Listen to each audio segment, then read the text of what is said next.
Madanapalle kidney racket కేసులో పోలీసులు విచారణ వేగవంతం చేశారు. కేసుకు సంబంధం ఉన్న వారిని అదుపులోకి తీసుకుని విచారిస్తున్నారు. పోలీసుల విచారణలో పలు కీలక విషయాలు వెలుగులోకి వస్తున్నాయి. మదనపల్లి కిడ్నీ రాకెట్ కేసులో అన్నమయ్య జిల్లా డీసీహెచ్ఎస్ డాక్టర్ ఆంజనేయులు, మదనపల్లి ప్రభుత్వ ఆసుపత్రిలో డయాలసిస్ సెంటర్ ఇన్ఛార్జిగా పనిచేస్తున్న ఆంజనేయులు కోడలు శాశ్వతి, గ్లోబల్ ఆసుపత్రి నిర్వాహకులు ఆంజనేయులు కుమారుడు డాక్టర్ అవినాష్లను పోలీసులు అదుపులోకి తీసుకుని విచారిస్తున్నారు. వారితో పాటు కిడ్నీ రాకెట్ కేసులో ఏజెంట్లైన విశాఖకు చెందిన సత్య, పద్మలను అదుపులోకి తీసుకున్నారు. ప్రాథమిక విచారణలో 7 నిందితులున్నారని తేలిందని సిఐ రాజారెడ్డి తెలిపారు. ఈ నెల 9వ తేదీన కిడ్నీ శస్త్రచికిత్స చేసినట్లు తెలిపారు. బెంగళూరుకు చెందిన ఓ వైద్య నిపుణుడు కిడ్నీ మార్పిడి వ్యవహారంలో ఉన్నట్లు గుర్తించామన్నారు. దీనికి ఎవరు వెనకాల బాధ్యులు ఏం కదా అని పూర్తిగా విచారించేంత ఈ పద్మ అనే ఆమె వైజాగ్, ఈ సత్య అనే ఆమె వైజాగ్, ప్లస్ వీళ్ళతో సూరిబాబు, ఈమె ఎవరైతే చనిపోయిన డిసీడ్కు ఫ్రెండ్గా ఉన్నాడో అతను సూరిబాబు, వాళ్ళు ముగ్గురు కూడా ఇక్కడ లోకల్గా డయాలసిస్ టెక్నీషియన్ ఉన్నారు. ఇక్కడ Madanapalle dialysis technician Balu and dialysis technician Peddi Mehraj, వీళ్ళిద్దరు కూడా వాళ్ళతో మాట్లాడేసి సంథింగ్ ఏదైనా ఆశ చూపించి, అమౌంట్ ఆశ చూపించి ఆమెను తీసుకోవడం జరిగింది. ఇక్కడికి ఇట్లా గ్లోబల్ హాస్పిటల్లో 9వ తారీఖు ఆపరేషన్ కనెక్ట్ చేయడం జరిగింది, 10వ తారీఖు ఆమె చనిపోయింది. దీనికి బాధ్యమైనటువంటి ఈ అయితే ఈ గ్లోబల్ హాస్పిటల్లో కన్సల్టెంట్ ఉన్నాడో డాక్టర్ ఆంజనేయులు గారిని అతన్ని ముద్దాయి చేయడం జరిగింది. ప్లస్ ఎవరైతే ఆపరేషన్ చేస్తారో బయట నుంచి వచ్చి ఆపరేషన్ చేయడం ఉంది ఇక్కడ, అతన్ని కూడా మనం దీంట్లో అక్యూట్గా చేసాము. ప్లస్ ఈ పద్మ ఆమె ప్లస్ సత్య, వీళ్ళు వైజాగ్, సూరిబాబు, వీళ్ళు ముగ్గురిని కూడా మనం అక్యూట్ చేసాం. ప్లస్ ఎవరైతే దీనికి కోఆర్డినేషన్ చేస్తారో దీని అందరికీ కూడా ఈ Balu dialysis technician Madanapalle and dialysis technician Peddi Mehraj, వీళ్ళు కూడా ప్రాథమికంగా వీళ్ళు ముద్దాయిగా చేశాం. కిడ్నీ రాకెట్ కేసుపై జిల్లా వైద్యాధికారి దేవశిరోమణి మదనపల్లిలో విచారణ చేపట్టారు.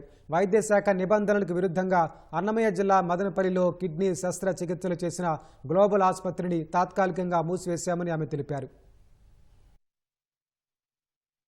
గ్లోబల్ హాస్పిటల్లో నిన్న జరిగినటువంటి ఇన్సిడెంట్ సందర్భంగా ఈరోజు ప్రైమ్ రిపోర్ట్ అందివ్వడానికి విజిట్ చేసి రికార్డ్స్ని పరిశీలించి వాటిని హ్యాండ్ ఓవర్ చేసుకొని ప్రైమ్ రిపోర్టుగా మా పై అధికారులకు మేము అందించాం.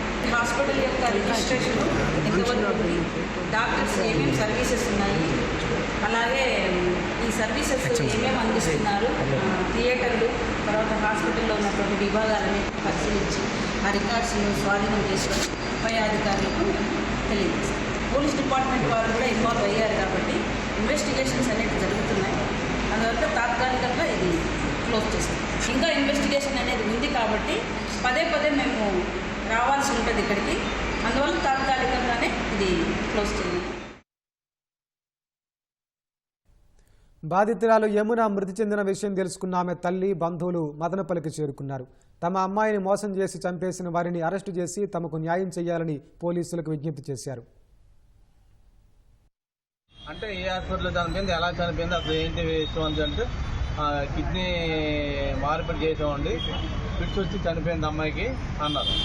అదేంటండి ఒక ఆరోగ్యం ఉన్న అమ్మాయికి కిడ్నీ తీయడం, కిడ్నీ మార్పిడి ఎందుకు చేస్తారు మీరు, ఎవరినైనా చేశారు అది మనం క్వశ్చనించామండి.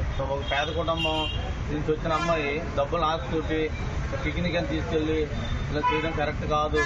ఇది ఎంతవరకు సంబంధించిన మీరు సమాజానికి తెలియపరుస్తుందని నేను కోరుకుంటున్నాను. మాకు ఏం చెప్పారండి, మా పిల్లలు అడిగి వెళ్తానని చెప్పింది, అడిగి పిక్నిక్ వెళ్తానని చెప్పింది. దీని తర్వాత వచ్చి పిక్నిక్ వెళ్ళింది అనుకున్నాం. మేము ఫోన్ చేస్తే ఫోన్ అవ్వట్లేదు, అరకులు అవ్వదు కదా అనుకున్నాం. మేము నిన్న తెల్లవారు సాయంకాలం 4:30కి ఇటు తిరుపతి నుంచి మాకు ఫోన్ వచ్చింది, మీ అమ్మాయి చనిపోయింది. మా అమ్మాయి చనిపోవడం బట్టి ఎవరో కూడా చూడండి మా అమ్మాయి కాదు మేము అన్నాం. మేమంటే తీరం కోసం వచ్చి లేదు ఇలాగా కిడ్నీ తీయించుకోవడానికి వచ్చింది అనేసి అన్నారు. కిడ్నీ ఎవరు తీయించుకోవడానికి వచ్చారంటే అమ్మాయికి ఏదో ప్రాబ్లం ఉన్నాయి, అమ్మాయికి ఎందుకు ప్రాబ్లం ఉంటే మాకు తినడానికి అటు ఏమి ఇబ్బంది లేదు, ఆ అమ్మాయి ఎందుకు వస్తుంది అనేసి మేమంటే లేదు ఇంకొక ఆయన ఒక 3 లేడీస్ వచ్చినప్పుడు తెలిసింది మాట. అంటే విశాఖకు చెందిన సూరిబాబు భర్త చనిపోయిన యమున అనే మహిళ కలిసి ఉంటున్నారు. సూరిబాబు యమున కిడ్నీని గోవాకు చెందిన రంజన్ నాయక్ ఇచ్చేలా ఒప్పందం చేసుకున్నారు. విశాఖ వాసులు పద్మ, సత్య మధ్యవర్తులుగా వ్యవహరించి 8 లక్షలు ఇచ్చేలా ఒప్పందం కుదిర్చారు. మదనపల్లిలోని గ్లోబల్ ఆసుపత్రిలో కిడ్నీ సేకరించి గోవాలో ఉన్న వ్యక్తికి పంపించేలా ఏర్పాట్లు చేసుకున్నారు. ఈ నెల 9న శస్త్రచికిత్స చేస్తుండగా మూర్ఛ రావడంతో యమున మృతి చెందింది.